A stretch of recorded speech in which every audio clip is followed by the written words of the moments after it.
Okay, 21 is the recreation ground. Members will receive a report of the damage to the perimeter fence on the recreation ground. Some months ago, council agreed to fill in the squeeze gaps around the perimeter fence. There's 3 of them. And I'm getting reports from Andrew that people are cutting the wires that have been put to seal the gap and still getting through the fence. Mr. Chair, there is an answer. Councillor Wood. There is an answer, it's quite a simple answer. Okay? We buy a metre square bag, we fill it full of topsoil, and in the top of that we plant some impervious planting. I've forgotten the name, our groundsman did tell me the name, okay, and I've forgotten the name, but he will know the name of the plant, which makes it in, by putting the baler bag there, it stops them forcing their way through, okay, because you're filling the topsoil, okay, and the plant... Excuse me, can I just say, can we not have a conversation in the background, please? And the plant that you plant in there has got big thorny spikes on it. It's designed to stop people pushing through. Okay, and so you put the baler bag on our side, which you fill with topsoil, and then you plant these plants in the top of it. And because the baler bag holds the soil there, it acts as a permanent blockage, but it also then encourages the bush to grow and saves us to keep having to repair the fence. Well, councillors, Mr. Sauer, Councillor Watt. Usually look at you when it comes to no, we are. trees and shrubs. The trouble is that the bag, you mean one of those sort of dump bags that you buy a ton of soil in? Well, dump bags, you cut so they can't never drag it away. You cut the bottom. The trouble is that they will deteriorate in sunlight and turn to dust within a year or so. To be quite honest, this is always going to now be a problem, because when the fencing was put in, those squeeze gaps were put in for the kids who lost the footballs over the field, regardless of whether they had access or not. They've now got used to the fact that they can go and retrieve their footballs. By barriering those now, they've got the mentality that they still want to go get their football. And I really, really don't know what the answer's going to be, because if we block that, they're just going to start cutting through the fencing or breaking down the original fencing. Is it not an option to leave it as it is? No, because we were instructed we had to close them, because we had, or there are no access rights onto the neighbouring land. That's tenanted land owned by Central Beds. I think I'm right. Yeah. So we're going to need stronger fence then, aren't we? Really? But I say, you know, the problem is that people have got used to getting through there, Yeah. and if they can't get through there, they're going to start tearing down the fences. If we have to do something, I know what's the what solution? I don't know what the solution is. Mr. Chair, there is another answer. We get a frame made to fit in there, made of angle iron, with rebar welded inside to make a crisscross frame. Yeah. And rebar, they're not going to be cut very easy, because you're talking about steel that thick, Yes. welded to the angle iron which will make the frame, and then you bolt it into place. Yeah.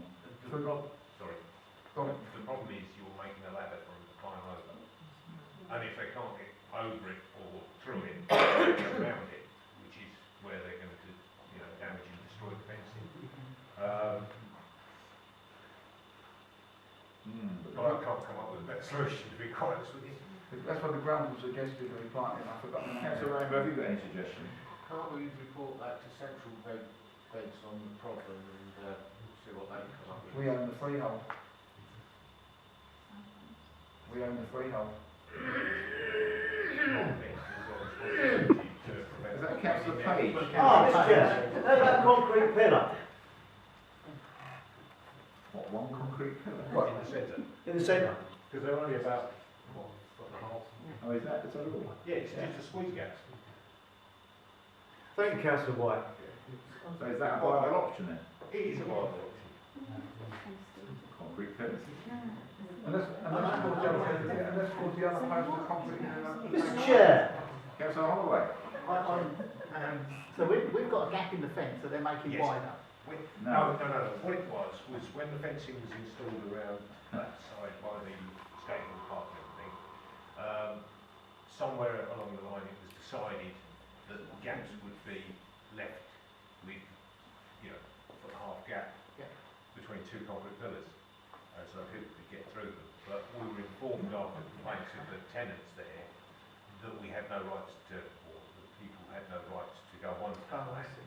and that's where this is all stemmed from. But Derek's quite right, you know. Concrete posts then? So, Mr. Chair, Mr. Chair, if the original posts are in there, we've got a large concrete base around it to support them in, okay, that's going to be difficult because you have to get higher cangers to actually break that concrete. We don't know that, David, do we? So I'm saying, so What we're saying is that... Surmising, Chair, surmising. So council, are we agreeing then that concrete posts would be the best option? Yes? Concrete posts. Okay, thank you very much. Can we look at the options then? Commemoration of 1914-2014 to receive the latest report on the World War I project. Is that Funding report on that. Councillor Holloway? Yeah. So, Duncan Wayne has sent me through a report, if I just read it out. 78 crosses have now been placed, which leaves 9 to go. And we have, I need to talk to the council. Did you get my email? I emailed you earlier? No, maybe not. We have plans to place those crosses on Remembrance Sunday, you know, in and around the ceremony. Well, it's the council's bash, it's your party, so I'd just like to run past you what we're thinking to see if you guys are okay with it, particularly yourself, Nick. But once those 9 have been laid, the project has achieved its rule of place crosses for all of our fallen in World War I, so that's great. Jodie Tinner and Duncan Wayne had a meeting today with a reporter from the Daily Telegraph, and we are being told, we can't be sure, but it's likely to be in Friday or Saturday's Telegraph, an article involved in what we've done. So I don't want to promise in case it's bumped off by something terrible, or if there's more exciting things going on out there, but that could be good. And Jodie has developed some plans. Councillors might be interested in this. We've been offered some trees, 30, I think, in number, trees, and thinking of places to create a memorial garden. And one of the proposals that seems to be moving forward is to do something with the people up at the Blue Lagoon. They've got some funding from Central Beds for a wooden trust project. So there's going to be quite a bit up there. So I think next summer it's going to be open to the public to go around this wooden trust project. And they've come up with some quite interesting, exciting even ideas on how we can plant these trees in a circular design where there'll be an entry and an exit and benches for people to sit and reflect or whatever as part of this secondary initiative, which would be pretty cool. And there's even thought and discussion around having some sort of monolith, memorial stone type thing. So the project is largely complete. We may have had our last meeting last night. It's one of these things that we think with the legacy issues, the website, the fact that we've got all the artwork coming out over the next 4 years, we're likely to need to go. So that brings me to, one more thing, sorry. The screening of the TV documentary, scheduled for the 22nd. 2 showings, sit-ins, 4:30 and 7:30. There are still seats available, 4:30 and 7:30, Saturday the 22nd. There are still seats available, but all you need to do is email Jodie. So if I can give her the email address, it's jodie.gravitt@btinternet.com. I'll forward this to you. There's no ticket per se, but if you could just let her know you want to come along, and she'll put your name down on the list so you can be checked off when you come in. And like I say, there's still places for both showings. Is it here or It's here. Yes, Thanks for that, Councillor Well, Holloway. if I may just to discuss some of the ideas that, the proposal for the with your for your consideration, or for the council's consideration, is that during the roll call, during the memorial celebration on Sunday, we have in a second roll call where we read out the 9 names of those that were fallen, and each one we read the name out, and then a child who's been working on the project would place the poppy cross for that person. So if that's acceptable.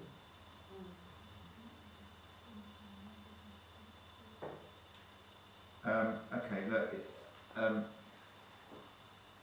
Hugh Harper has had quite a bit of involvement in the Remembrance Sundays. Apologies, I thought it was the Thank you. council's gig.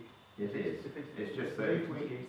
if I propose we suspend Daniel Wood for a moment, just ask him to give his ideas on what is actually happening, because he's part of the British Legion, which is obviously a large part of this service. No, I thought it was a council gig. Are you happy for that to take place? We do all the preparations. Because he's been part of the preparations with the town Oh, okay. council. Well, Through the British Legion.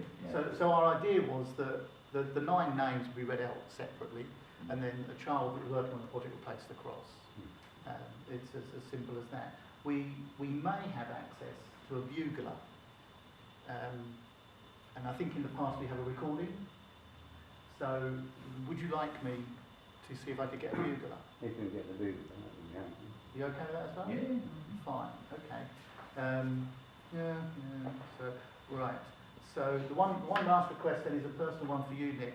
Would you mind if Mr. Wang, Duncan Wang, read out some of the names for the World War I side of things? I think it would be a nice gesture for the work he's done, but it's your gift, not mine.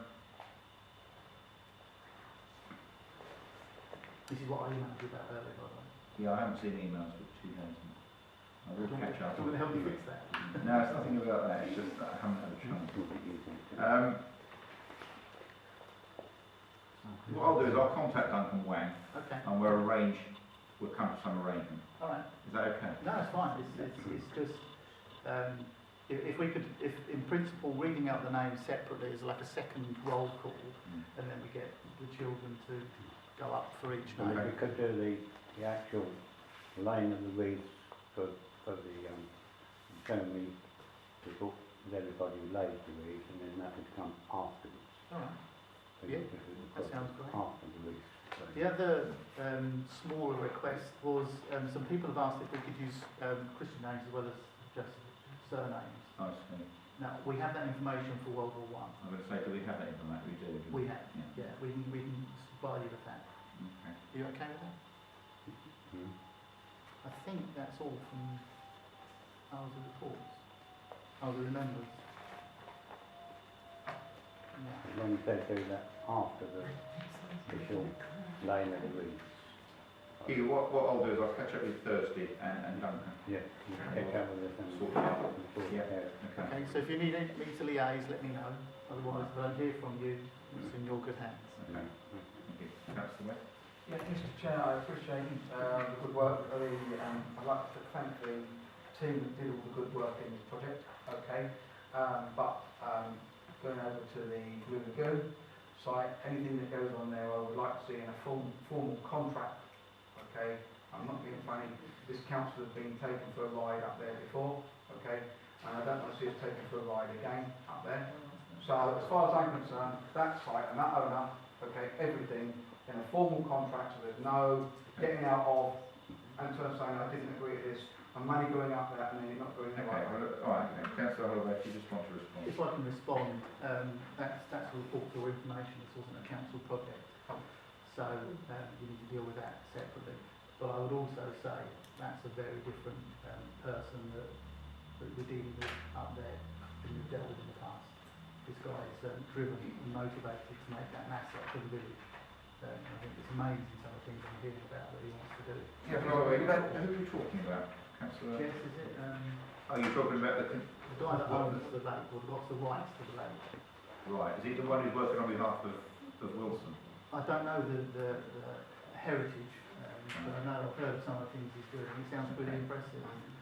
But this isn't a council project, so No, I know. your comments are valid, but they're inappropriate. Yeah, but Or maybe valid, but they're inappropriate. if our council is applying and supporting than the way that we've been ripped off in the past up there. They're not. This is nothing. Yeah, no need to get, we won't go off the subject now. Okay, thank you very much for that. Right, and so 23 is minutes from committees. Environmental Committee, 21st of October, to receive the minutes.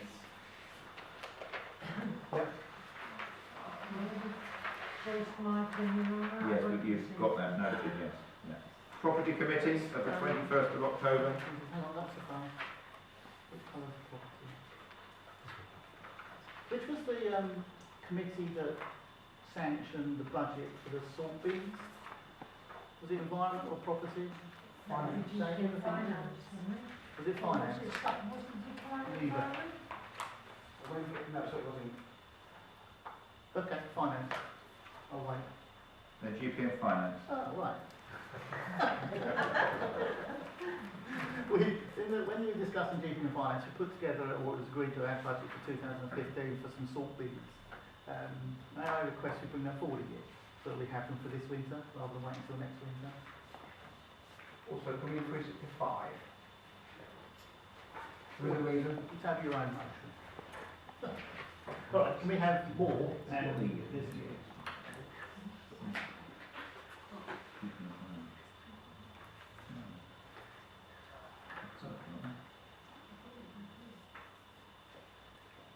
I've written to highways and they want some locations on where you want salt bins, so it may be that they will supply the salt bins. So Even better, that's what I'm working on at the moment. even better.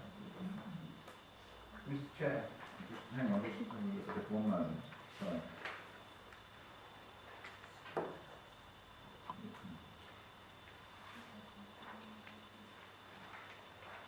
Yes, Councillor.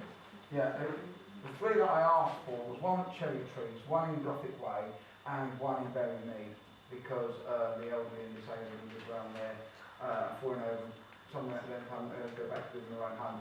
But I have been asked if we can put one in Henry Rise, where it comes down the slope to the dead end bit, and also one at the bottom of Lyman's Road, where it's coming down the slope onto the main road. I've been asked if we can put the fast. Is it the lane? That's the valley stroke Berrymead is where one. Yeah. Right, so I was asked to increase it from 3 to 5, because of the road conditions where I just said. So that's where I was asked to cite it.